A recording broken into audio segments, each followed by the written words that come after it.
let's get to Ryan Dunn. Ryan is the Executive Vice President of the Virginia Chamber of Commerce. Hey, Ryan, thanks for being with us here on the John Fredericks Show Radio Network.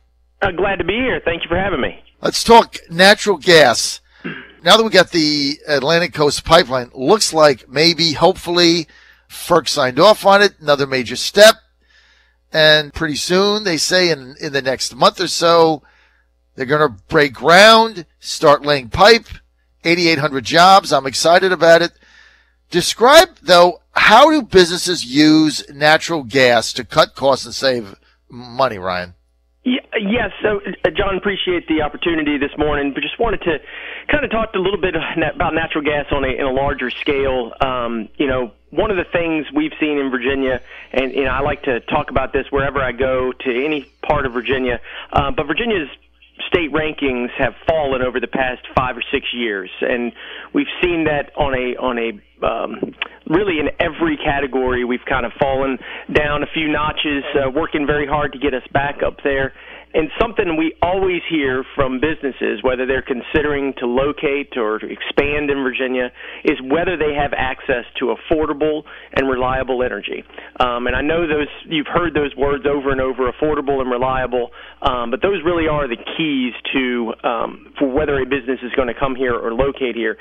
Businesses are really demanding it. It's the most cost-effective way right now to consume large amounts of energy. In fact, since 2004 through 2014, natural gas usage in Virginia was up over 50%. Demand for this product is at an all-time high. We actually know of some stories where businesses have had to stop production of their manufacturing because during the cold months there would be a strain on the natural gas system for everybody who's heating their homes with it.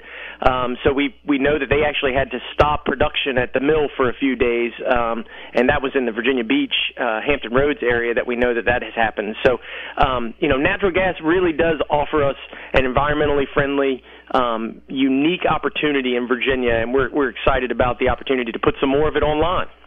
So how does that create jobs? Like, what I don't want to do is just have another talking point that basically says, oh, let's do natural gas that brings jobs. Sure. How does increased usage of natural gas in these pipelines, how does this actually get somebody a job in Virginia that didn't have a job?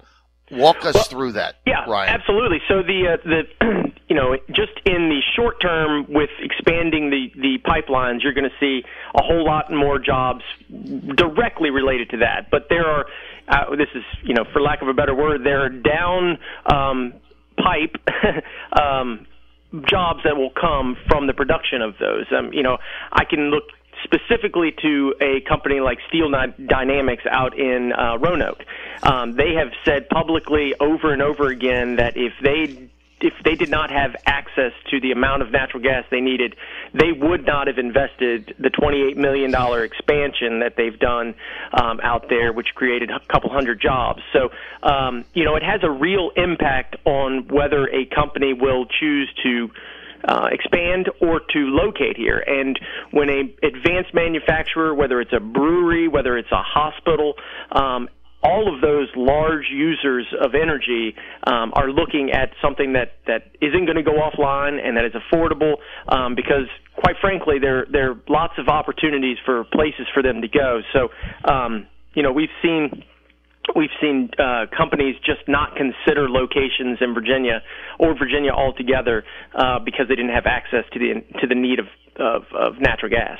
That makes a lot of sense. We're with Ryan Dunn. He's the Executive Vice President of the Virginia Chamber of Commerce. You're on the John Fredericks Radio Network, trucking the truth across America. We talk about natural gas. Well, it's got to get from point A, Ryan, to point B, right? I mean, wherever it's produced, you got to ship it or transport it or pipe. It's got to get someplace. Mm-hmm. The environmentalists, let's call it the Tom Steyer, Tom Perriello wing of America, have been telling us, look, natural gas pipelines aren't safe. These pipelines are hazardous. They're bad for the environment. They're bad for birds. They're bad for farms. They're bad for cows. They're bad for ivy. They're bad for, worms. It's just bad. Tell us, are natural gas pipelines safe? And do you have some evidence to back it up? Well, I mean, I will say they're certainly safe, and I will.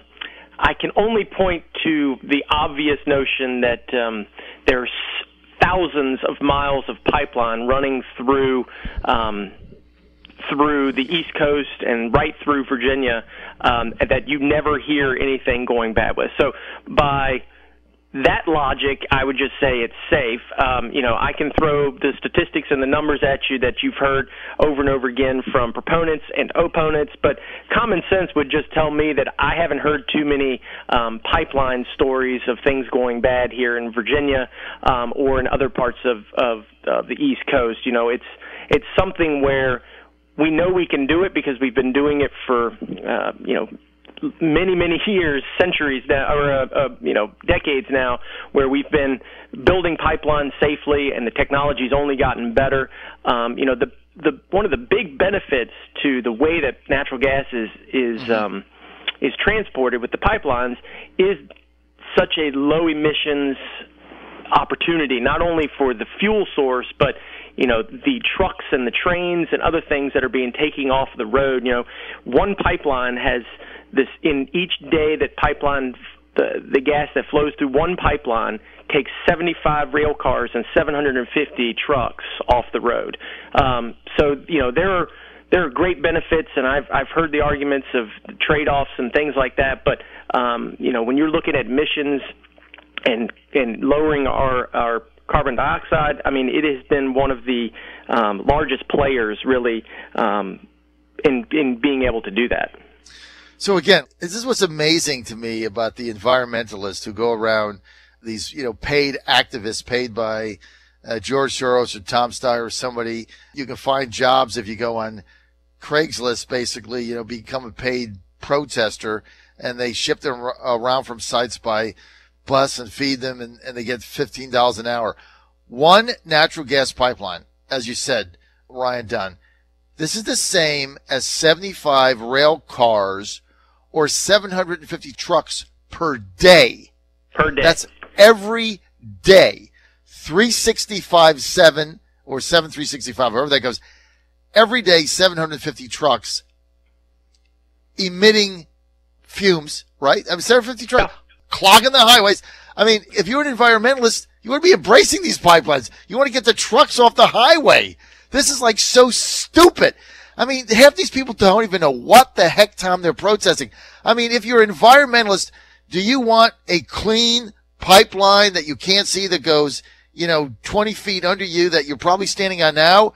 Or do you want another 750 big rig trucks clogging up I-81, I-64, and I-95? Pick one. I mean, it is so ridiculous, their argument. Okay. We've got that with Ryan Dunn. He's the executive vice president of the Virginia Chamber of Commerce. He's getting me fired up today. Of course, I'm always fired up, but the argument against these pipelines drive me nuts because they're safe, they're environmentally friendly, they create jobs, the gas is cleaner than other forms of energy. You can't run the country with a solar panel, okay? Ryan, you can't do it, right? We wouldn't even be able to be on the phone right now if we didn't have gas and oil and coal and other forms of energy. A phone line wouldn't work. And then the protesters couldn't even go on the bus to get to wherever their next paid protest is. Yeah, 98%. Virginia is very blessed. We absolutely are. We have a very diverse energy portfolio. I mean, we've got nuclear, coal, natural gas, wind, solar, all of them play a role in this. But when you're constantly saying no more nuclear, constantly saying no more natural gas because of fracking or other means, or it becomes one giant no, and then 85% of our fuel source is gone. So we at the Chamber have supported an all-of-the-above approach. We want to see expansion in all of these areas, including the green, including the renewable, including coal.